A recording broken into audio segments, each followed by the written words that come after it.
E aí galera, beleza? Espero que vocês estejam bem. Meu nome é Davi e nesse canal eu falo sobre espiritualidade, expansão de consciência, sobre pessoal. E o assunto desse vídeo vai ser a continuação do vídeo anterior que eu fiz sobre a importância da gente cultivar sempre a autotranscendência, que basicamente é você queimar partes suas que são pequenas, que são mesquinhas, que constituem o que a gente chama de nosso eu menor, o nosso eu inferior, que é o que na literatura espiritual chamam de ego. E pra gente sempre estar alimentando uma versão de nós mesmos que é mais positiva. E que isso é uma coisa que nós fazemos diariamente, sabe? É um exercício da gente sempre estar buscando a nossa melhor versão, mano. E sempre estar alimentando aquilo de nós que é divino, sabe? Que tá relacionado com aquelas qualidades divinas de amor, de agregar valor aos demais, de contribuir.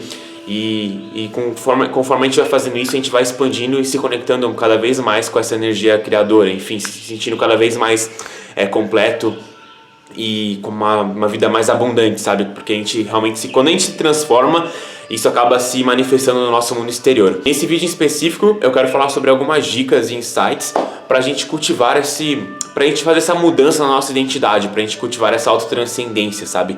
E lembra que eu falei no primeiro vídeo, mano, se você não assistiu, dá uma olhada, mas nunca se considere como um produto acabado, como uma pessoa que não precise de melhorias, que tipo, eu sou bom do jeito que eu sou, mano, do jeito que eu tô, não preciso mudar como pessoa, tá bom assim, sabe? E, mano, sempre foque em constantemente buscar ser melhor, sabe, velho? E isso que traz significado à sua vida, não se considere como um produto acabado. Então fica ligado nessas dicas que eu vou dar, que são bem importantes, mano, e podem te auxiliar nesse processo de você transformar a sua vida. E o primeiro insight muito importante é para você não acreditar no determinismo e no fatalismo. De você não considerar a sua personalidade como fixa e como se ela fosse tipo, não tem como mudar porque eu sou essa pessoa, eu sou desse jeito, mano, eu nasci assim, é meu destino ser essa pessoa porque eu nasci dessa forma, enfim. Nunca considere a sua personalidade como algo fixo, mano. A sua personalidade, ela não é fixa e pré-determinada de forma que você não consiga mudá-la nunca mais.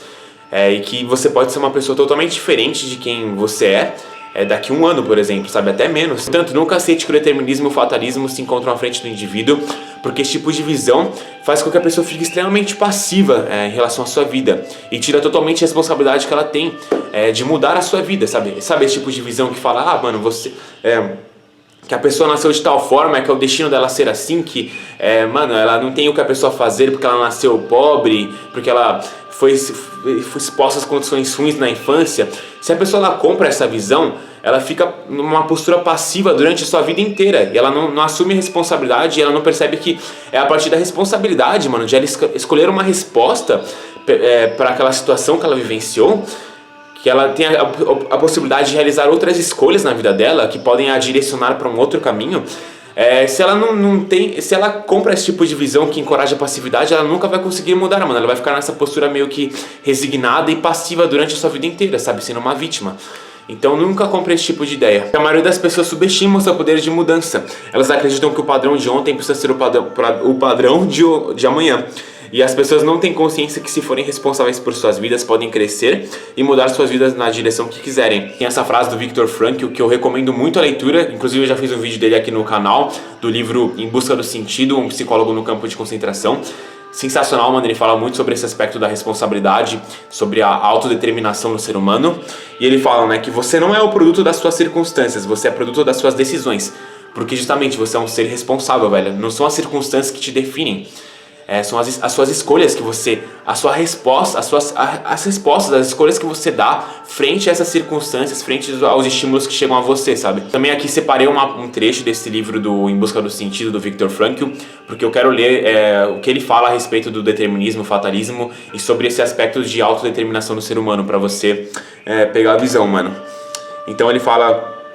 Um pressuposto ainda mais errôneo e perigoso, que eu chamo de pandeterminismo, refiro-me à visão do ser humano que descarta a sua capacidade de tomar uma posição frente a condicionantes, quaisquer que sejam.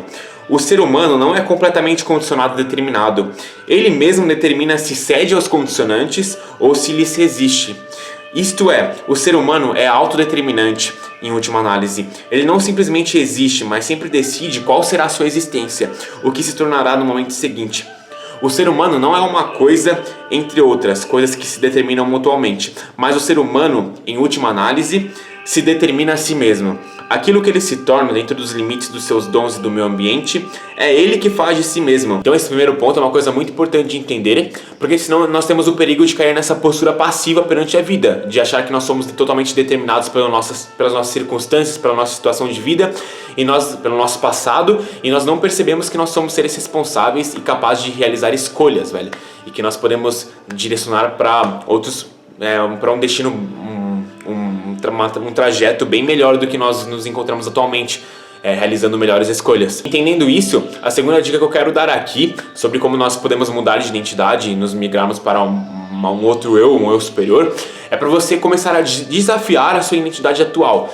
De você sempre estar indo em direção aos seus medos, mano. E isso é uma coisa muito importante. E eu quero ler um trecho aqui do livro que eu já cheguei a comentar também, que eu indico bastante. É O Caminho do Homem Superior, do David Deida. E que ele fala exatamente sobre esse aspecto da gente sempre estar desafiando, quebrando, superando os nossos limites. Ele fala: a todo momento, o crescimento do homem é optimizado se ele se inclina além de seus limites, de sua capacidade e de seu medo. Ele não deve ser preguiçoso, felizmente estagnado na sua zona de conforto e de segurança, e nem deve se forçar muito, se estressando desnecessariamente e não metabolizando a experiência. Ele deve estar um pouco fora de seus limites de desconforto e de medo constantemente, em tudo que faz. Quando você for honesto consigo mesmo sobre os seus limites, o melhor a se fazer é sair um pouco fora deles. Poucos homens possuem a coragem para essa prática. O seu medo é a maior definição de você mesmo. Você deve conhecê-lo. Você deve senti-lo constantemente. Ele deve virar o seu amigo. O medo mostra que você está no seu limite. Ficando com o medo, ficando fora de seus limites, é o local onde a transformação ocorre. Vence o seu medo e esteja sempre inclinado a ele em todos os aspectos da sua vida. Então, isso é uma coisa fundamental, que a gente percebe que uma das formas de a gente transcender a nossa identidade é justamente a gente estar sempre se inclinando na direção dos nossos medos e fora da nossa zona de conforto. Porque é lá que é o local onde o crescimento ocorre, onde a transformação ocorre. E justamente é esse conforto e essa familiaridade, essa gravitação ao familiar que nos mantém presos ao nosso eu atual. E que para a gente transcender nossa identidade, nós temos que começar a sair da nossa zona de conforto e ir em direção aos nossos medos. E uma coisa legal que ele fala, né, que é quando você está com medo é porque você sabe que você está no seu limite. Então, cabe a você ter coragem. E não é uma coisa fácil, mas sempre seja inclinado em direção aos seus medos. Faça coisas que fazem você sair da sua zona de conforto. E permaneça presente, enfrente o medo. E você vai se tornando cada vez mais forte ao fazer isso. Procure ficar confortável no desconforto. E entenda que a sua mente, ela sempre vai optar pelo caminho de menor resistência e de a coisa mais fácil a se fazer, sabe? A coisa mais segura a se fazer. Esse é um mecanismo de autopreservação basicamente do seu ego, sabe? Da sua identidade atual. Ela não quer fazer coisas, a sua mente sempre está te protegendo para não fazer coisas que ameaçam a sua identidade. Então, no livro A Sutil Arte de Ligar o Foda-se do Mark Manson, ele explica uma lei que ele chama de a lei de evasão de Manson, né? Que ele diz o seguinte, essa lei: quanto mais uma coisa ameaça a sua identidade, mais você a evitará. Então é importante você reconhecer essa tendência que nós temos de sempre evitar fazer coisas que podem estar em conflito com o nosso senso de eu atual. E que é justamente, mano, você ir de pouquinho em pouquinho, sempre estar inclinando em direção além dos seus limites, mano. Sempre desafiando a sua identidade, velho. Esse é um passo muito importante para a transformação. O terceiro ponto que eu quero falar aqui é basicamente de você sempre estar questionando as suas certezas. Aquelas convicções que você tem profundas sobre o mundo, sobre você mesmo. E que eu já cheguei a fazer um vídeo que eu comentei mais sobre isso, que eu falo da arte de não saber. Eu vou deixar um cardzinho para você clicar se quiser assistir. E que basicamente, nós basicamente tendemos ao longo da nossa vida a nos assegurar demais algumas certezas e nos ficar fixados em algumas certezas que nós estabelecemos em relação ao mundo e a nós mesmos. E que é muito fácil a gente sempre estar perpetuando crenças que muitas das vezes são prejudiciais, porque nós justamente encontramos certa certeza e conforto nela, mesmo que elas sejam prejudiciais, do que tentar prová-las ao contrário. E por isso que nós sempre temos que estar com esse processo de desapego, de constantemente rever as nossas crenças e suposições que nós temos sobre o mundo, sabe? Que muitas delas, elas estão desatualizadas e estão mais nos prejudicando do que realmente beneficiando. Comece a questionar os seus pensamentos, as suas crenças, as histórias que você conta a si mesmo. Comece a ver a forma como você se define, quais os rótulos que você coloca em si mesmo. E não simplesmente acredite no que a sua mente diz sobre você, sabe? Que a sua mente, ela é o passado, velho. E é o passado se perpetuando. Comece a questionar aqueles pensamentos que dizem que você não pode fazer tal coisa, que você não é bom o suficiente. E comece a enfrentar, mano. E comece a desafiar a sua mente, fazer o contrário do que ela fala. E isso vai fazendo você esse processo de questionamento das suas certezas, de você verificar as formas como você está se definindo, rotulando. Quando você faz isso, você vai se libertando dessas prisões, mano, desses rótulos, sabe? Justamente esse processo da gente se tornar a nossa melhor versão exige que a gente fique sempre revisitando continuamente as nossas crenças, que a gente reveja elas e atualize e expanda nosso senso de identidade, sabe? Então, comece a questionar as suas certezas e as suas convicções que você tem, sabe, sobre o mundo em si mesmo. E o quarto ponto que eu quero comentar aqui, que ele está totalmente relacionado com o primeiro, é um complemento do primeiro, é para você aceitar total responsabilidade pela sua vida. E você parar com essa mentalidade de achar que a culpa está fora. E que toda vez que você tem esse pensamento de que o problema está fora de você, esse pensamento é, na verdade, o problema. Uma coisa que está ocorrendo muito nesse mundo é que cada vez mais as pessoas estão caindo nessa mentalidade de vítima e transferindo a responsabilidade dos seus problemas para terceiros, para outras pessoas. E elas acham que a culpa sempre está fora delas. Que a situação que ela se encontra não foi o resultado das próprias escolhas que ela fez, mas que é tudo culpa da outra pessoa e que ela é inocente, assim, sabe?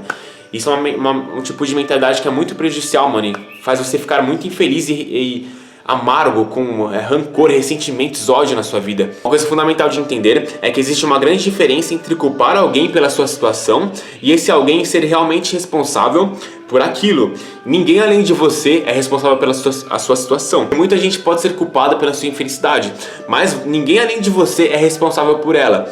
É somente você que escolhe como que você irá responder àquela infelicidade. É somente você que escolhe como reagir aos acontecimentos e como avaliá-los. Isso é exclusivamente um domínio seu. Por mais que uma pessoa tenha te machucado e te prejudicado, não é essa pessoa que irá trazer a harmonia e a felicidade de volta na sua vida. Isso depende de você, é a sua responsabilidade trazer essa felicidade de novo. E aquela pessoa, de nada adianta a gente ficar somente apontando o dedo e culpando a outra pessoa pelo que ela fez. A gente tem que assumir a responsabilidade e escolher como nós iremos responder àquele tal acontecimento, velho. E como que nós iremos crescer com ele, sabe? E que justamente responsabilidade significa a sua capacidade de responder. Responsabilidade, sabe? A sua habilidade de responder. Se você decidir que eu sou responsável, se você terá a capacidade de responder. Se você decidir não sou responsável, você não terá a capacidade de responder. E aí que você vira basicamente um resignado e uma vítima, velho. Você fica totalmente passivo na sua vida. Você fica um joguete perante a vida, sabe? Você nunca assume a postura criadora de você direcionar a sua vida na direção que você quer, de acordo com as escolhas que você toma. E isso é uma coisa que não seja passivo, velho. Não deixa você somente ser um mero joguete, uma folha no vento, sabe? Sendo totalmente influenciado e moldado pelas suas circunstâncias. E o quinto ponto que eu vou falar aqui é sobre a importância dos hábitos e sobre o potencial e o poder que eles têm de moldar a nossa identidade. E que muitas das coisas que eu vou falar aqui vieram desse livro chamado Hábitos Atômicos, que eu ainda vou fazer um vídeo sobre esse livro, que é muito, muito foda, mano. E que, primeiro eu quero ler uma frase do Aristóteles que ele fala, né, que a virtude moral é uma consequência do hábito. Nós nos tornamos o que fazemos repetidamente, ou seja, nós nos tornamos bravos, nós nos tornamos justos ao praticarmos atos justos, controlados ao praticarmos atos de autocontrole e corajosos ao praticarmos atos de bravura. Que a sua identidade, basicamente, ela se origina dos seus hábitos. E que quanto mais você repete um comportamento, mais reforça a identidade associada a ele. E que, na verdade, a própria palavra identidade é originalmente derivada das palavras latinas essentitas, que significa ser, e identidem, que significa repetidamente. Sua identidade é literalmente seu ser que se repete. E que seja qual for a sua identidade, você só acredita nela porque tem uma prova. E quanto mais evidências você tiver de uma crença, mais fortemente você acreditará nela. E que ao repetir determinadas ações, começamos a acumular evidências e a sua autoimagem começa a mudar. O autor desse livro ele fala que os hábitos são o caminho mais fácil para a gente mudar a nossa identidade. E que mudar o que você faz é a maneira mais prática de mudar quem você é. E que justamente novas identidades elas precisam de novas evidências. E conforme a gente for reforçando um determinado tipo de ação e comportamento, nós estamos colocando basicamente votos naquela identidade que nós queremos ser, sabe? E basicamente esse processo da gente mudar de identidade a partir das nossas ações e comportamentos, dos nossos hábitos, ele pode ser resumido em duas simples etapas. E que a primeira é você decidir o tipo de pessoa que você quer ser. E depois você tem que provar para si mesmo com pequenas vitórias, ou seja, a partir dos seus comportamentos e ações e atitudes, desses micro hábitos, sabe? E que, então, primeiro você decide o tipo de pessoa que você quer ser, o que você quer representar, quais são seus princípios e valores, quem deseja se tornar. E uma vez que tem a ideia do tipo de pessoa que deseja ser, comece a dar pequenos passos para reforçar a identidade desejada. Então é muito importante você ter bem esclarecido a pessoa que você quer se tornar, o seu eu ideal, sabe? E você tá com seus valores bem definidos, os tipos de princípios que você se orienta, enfim. Porque você tem essa imagem construída, você está bem claro em relação ao que você quer ser. E a partir disso, você começa a se perguntar, tá, o que eu preciso fazer no meu dia a dia para eu ser essa pessoa? E você começa a alinhar as suas ações em direção a essa visão, sabe? Essa é a melhor maneira de incorporar hábitos, porque agora você está partindo do seu senso de identidade, sabe? E a sexta dica é para você aceitar o julgamento alheio.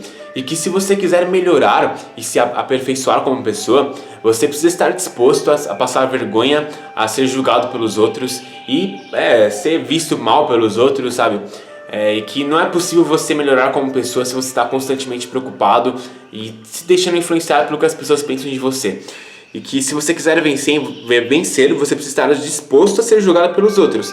E tem até uma frase do Epiteto que ele fala o seguinte: se você quiser melhorar, fique contente em ser considerado tolo e estúpido. Lembra sempre que se você quiser fazer algo realmente importante nessa vida, você terá que aceitar que algumas pessoas vão pensar mal de você, que você está delirando ou sendo imbecil. Lembra que até Jesus foi julgado, foi criticado, mano.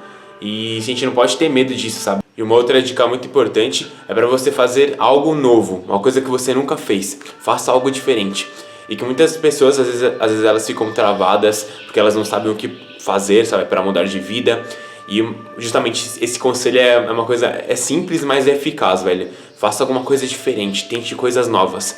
E que lembra que é na incerteza, no desconhecido, onde ocorre o crescimento e que onde se encontram as suas possibilidades, sabe?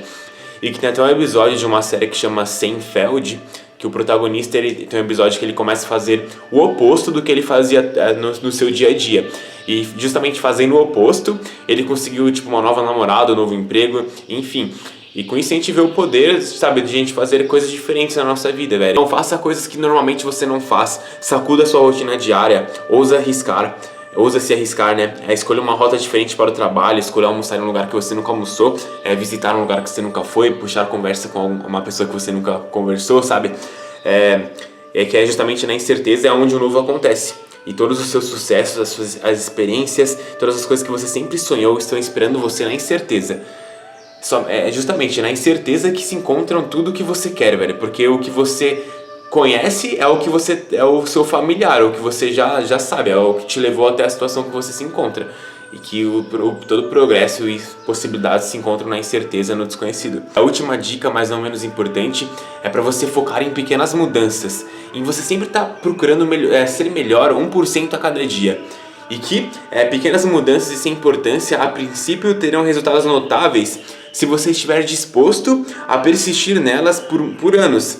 E que é muito fácil a gente subestimar esse impacto dessas pequenas mudanças, essas pequenas melhorias que nós podemos fazer no nosso dia a dia. Que nós sempre achamos que as mudanças elas precisam ser radicais, sabe? Que grandiosas, imediatas, assim. Mas na verdade as verdadeiras transformações elas vêm de todo um processo, mano, de um autoaperfeiçoamento, de a pessoa ir se melhorando um pouquinho, de pouco a pouco, a cada dia. Só que esse pouco a pouco, ele vai meio que se juntando e vai meio que ele gera um resultado grandioso ao longo do tempo. Melhorar em 1% não é particularmente notável, às vezes nem é perceptível, mas pode ser muito mais significativo, especialmente em longo prazo. Fazer uma escolha que seja 1% melhor ou pior, pode parecer insignificante no momento, mas ao longo dos momentos que compõem a vida, essas escolhas determinam a diferença entre quem você é e quem você poderia ser. Então você percebe que mano, por isso que é importante você focar nos hábitos, sabe, nas suas ações, nas escolhas que você faz no seu dia a dia. Porque se você se comprometer a ser 1% melhor a cada dia, sempre tá indo nesse caminho do autoaperfeiçoamento, você vai estar construindo um futuro melhor, mano. E dito isso, não importa tanto se você se você está bem sucedido ou mal sucedido. O que importa é você saber se seus hábitos, se as suas atitudes, as suas escolhas estão te levando naquela direção que você quer. Isso é o que realmente importa, mano. E não tanto a sua situação atual, sabe? E que lembre-se sempre que você sempre vai colher o que você planta. Então, portanto, foque sempre em se melhorar, sabe? 1% a cada dia, de pouco em pouco, e fazendo escolhas melhores, que estão alinhadas com quem você deseja se tornar. E que esse é o caminho do sucesso, assim. E que tem essa frase do Hal Elrod que ele fala que o agora importa mais do que qualquer momento, pois é o que você está fazendo hoje que está determinando em quem você está se tornando. E quem você está se tornando sempre determinará a qualidade e a direção da sua vida. Então nesse vídeo eu reuni algumas dicas que eu considero fundamentais para você realizar esse processo de transformação da sua identidade e da sua vida. Espero que eu tenha agregado valor. Se você passou por uma experiência de transformação, de você perceber que você realmente tem mudado como pessoa, não deixe de comentar aqui embaixo o que você fez, o que você achou que realmente te ajudou para realizar essa mudança, que eu tenho interesse para compartilhar com a galera aí também. E se você acha esse conteúdo de valor, não deixe de compartilhar com outras pessoas, não deixe de dar um like aqui no canal, se inscrever se você não é inscrito. E até o próximo vídeo, pessoal. Falou!